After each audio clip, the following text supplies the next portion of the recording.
어린이들이 자동차 사이에서 나타난다는 거죠. 이건 칠 수밖에 없는 상황이 되거든요. 그래서 아래를 보고 횡단보도를 이용할 수 있다는 것 자체가 모순이 있는 그런 상태입니다. 일부 멍청한 기능을 갖고 있다라고 저는 판단하고 있습니다. 다만 제가 걱정되는 건 네. 우리나라 이제 그 운전자의 특성상 느슨한 운전이 될까봐 걱정하는. 오늘은 민식이법 이후에 스쿨존에서 어떤 것들이 달라졌는지, 그리고 다른 나라에서는 아이들한테 길 건너는 법에 대해서 어떻게 가르치는지 뭐 이런 것들을 좀 이야기 나눠보고 싶은데요. 먼저 어린이 보호구역에서는 왜 하필 30인 건가요, 박사님? 이건 이제 불편함의 기준이 아니라요, 생존 가능성에 대한 기준입니다. 속도가 30을 넘으면 보행자의 사망 위험이 급격히 증가하거든요. 그러니까 30km 이하면 다치긴 다치고 사고는 날 수 있는데 생존율이 좀 높고요. 30km가 넘어가면 이제 사망률이 매우 높아지기 때문에 그 기준점을 30km로 하고 있습니다. 아니, 그럼 30km가 사고가 나더라도 좀 치명도를 낮춘다, 이 정도네요? 아이들은 좀 키가 작잖아요. 그래서 잘 안 보일 수도 있고 어른들보다 상황을 잘 인지 못하는 것도 있고요. 그래서 스쿨존의 30은 아이를 기준으로 한 속도라고 이해하시면 될 것 같습니다. 이 민식이법 이후에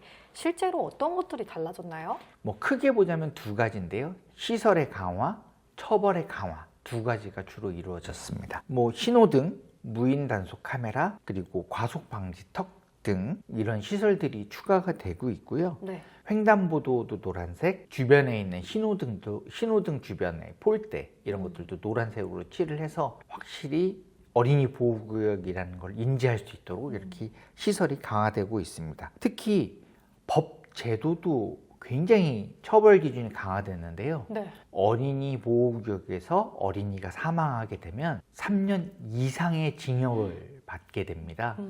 우리가 알고 있는 고의적인 살인죄 있지 않습니까? 네.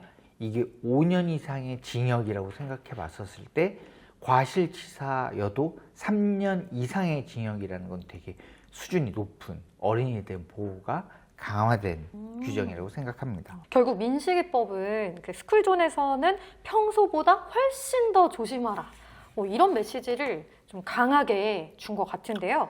예. 처벌이 너무 강하다, 뭐 이런 이야기도 있어요. 살인죄에 비해서 어린이 보호구역의 사망에 대한 처벌이 너무 과하지 않냐라는 얘기도 있는데, 또 어린이가 또 우리의 미래지 않습니까? 어린이를 보호하기 위한 제도로서 계속 맞춰가고 있는 상태입니다.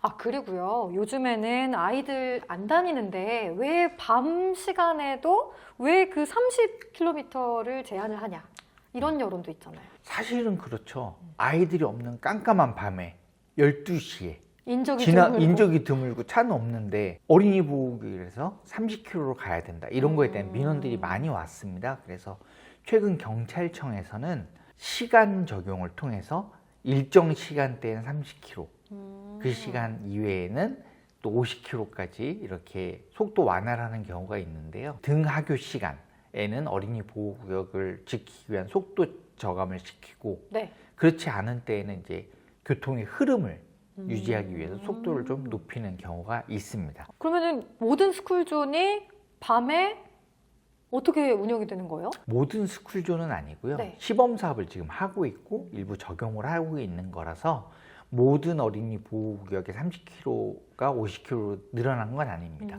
일부 테스트 베드라고 하죠. 시험 구간에서는 30km에서 50km를 이렇게 시간 탄력제로 운영을 하고 있습니다. 시설 이야기가 나온 김에 옐로우 카펫, 뭐 스마트 횡단보도 이런 것들 어떤 건지 궁금하거든요. 네, 옐로우 카페트는 인도의 바닥에다 노란색 이제 색칠을 해놓는 거예요. 그러면 채도가 굉장히 다르니까 네. 어린이가 섰을 때 운전자가 딱 인식하기 좋도록 옐로우 카페트 사업을 하고 있고요. 우와. 두 번째는 스마트 횡단보도라고 해서 바닥에 파란불 신호등이 점등을 하면 바닥에도 파란등이 오게 하고 빨간색으로 변하면 빨간색으로 변하게 하는 건데, 두 가지 다 문제점을 안고 있습니다.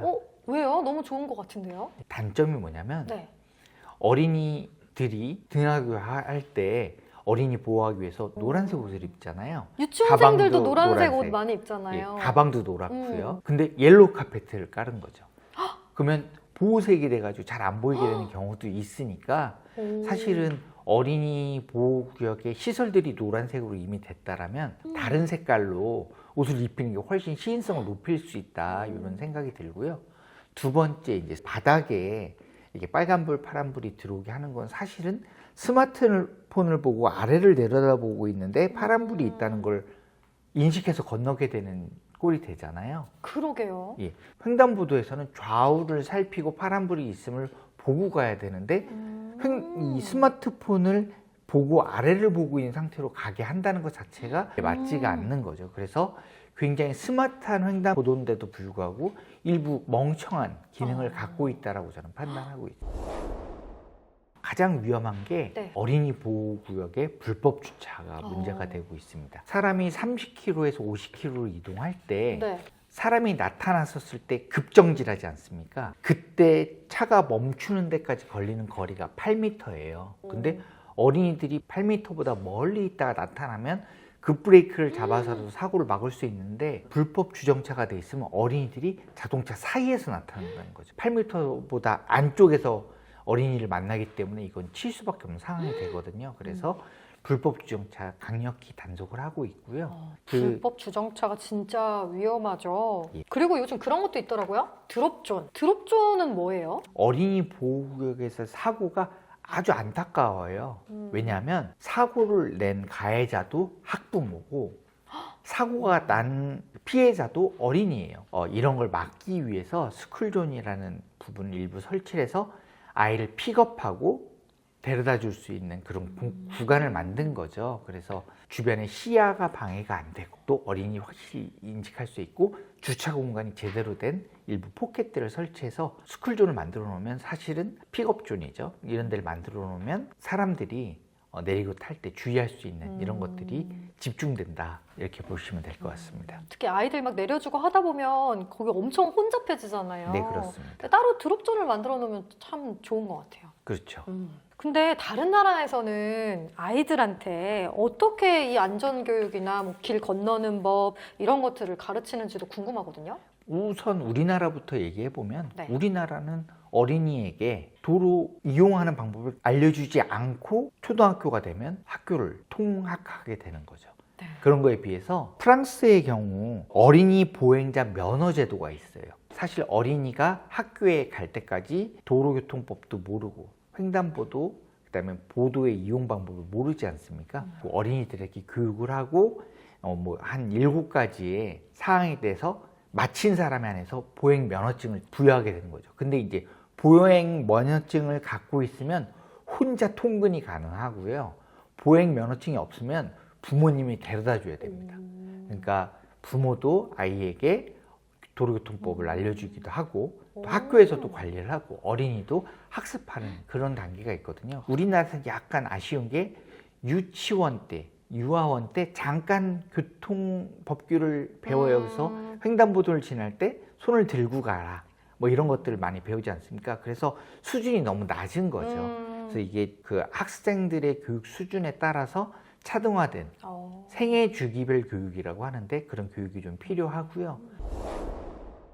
오늘은 그러면 어린이 보호구역이니까 우리 어린이들한테 이 오령을 한번 전해줘 보실까요? 어린이들은 횡단보도 앞에 잠깐 멈춰서 좌우를 살펴보는 그런 행동이 필요할 것 같고요. 네. 두 번째는 좌우를 보는 것만이 아니라 차가 멈췄구나를 확인하고 이제 건너기 시작해야 된다고 생각합니다. 세 번째는 접근하고 있는 운전자와 눈을 마주치는 거예요. 서로 눈을 이렇게 아이들이 눈을. 예, 눈을 이렇게 마주치면 우선 내가 저 차를 보고 있는 것도 확인이 되고요.